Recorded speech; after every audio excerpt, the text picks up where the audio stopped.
यही सब बयानबाजी में और उनके करतूतों पे चर्चा करते रहे। सच्चाई तो ये है कि आज देश, पूरा भारत देश शर्म से हमारा सर झुक जा रहा है, क्योंकि एप्स्टीन फाइल में हमारे माननीय प्रधानमंत्री जी का नाम आ रहा है। हमारा सर शर्म से झुक जा रहा है, क्योंकि जो आज यूएस के साथ जो डील हुई है उसमें 18% टैरिफ भारतीय देश को लग रहा है, जबकि 0% टैरिफ यूएस के लिए है। आपका प्रोड्यूस यहाँ से जाएगा तो 0%, वहाँ का यहाँ आएगा,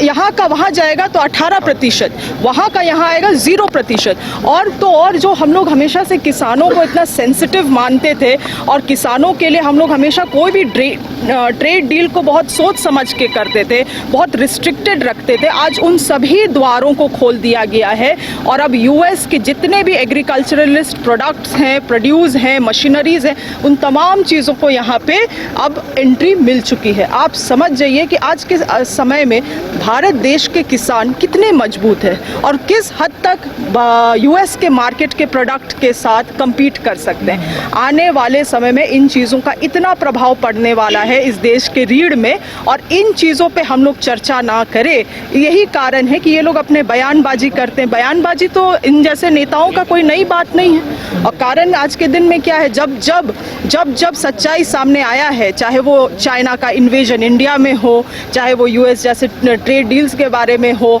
चाहे वो एप्स्टीन फाइल के बारे में हो, या 4 स्टार डेस्टिनी के बारे में जिसमें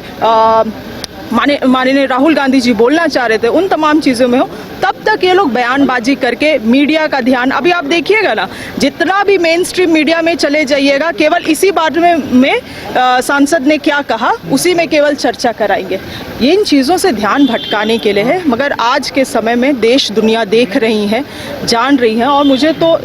हम सभी का शर्म से सर झुक जा रहा है। असम को लेकर भी सीएम ने चिंता जताई कि वहाँ जिस तरह से लोग रह रहे हैं, क्या कहेंगे आप असम में? समय था वहाँ के सीएम तो यहाँ को आकर बड़ी बातें कर रहे थे। निश्चित रूप से हमारे माननीय मुख्यमंत्री वहाँ गए हुए थे और बहुत सारे स्थिति समस्याओं को उन्होंने भी वहाँ पे देखा है। कुछ महीनों पहले हमें भी मौका मिला था वहाँ विज़िट करने के लिए, और अभी वहाँ पे ऑब्जर्वर के रूप में हमारे पिताजी को भी इलेक्शन में ज़िम्मेवारी मिली है। तो तमाम चीज़ों को अगर आप वहाँ जाके और वहाँ की कहानियों को और वहाँ के जो आप बीती है आदिवासियों के ऊपर, उन चीज़ों को जानेंगे तो ये आपको निश्चित रूप से लगेगा, जो माननीय मुख्यमंत्री जी भी कह रहे थे, कि देश के अंदर ही एक अलग सा वहाँ पे देश है, अलग सा शासन है। वहाँ पे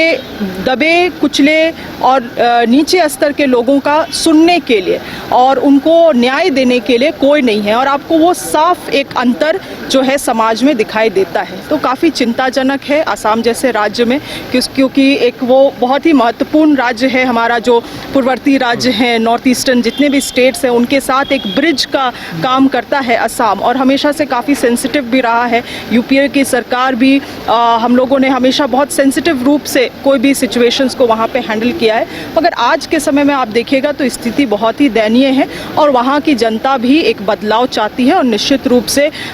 वो बदलाव उनको मिलेगा भी।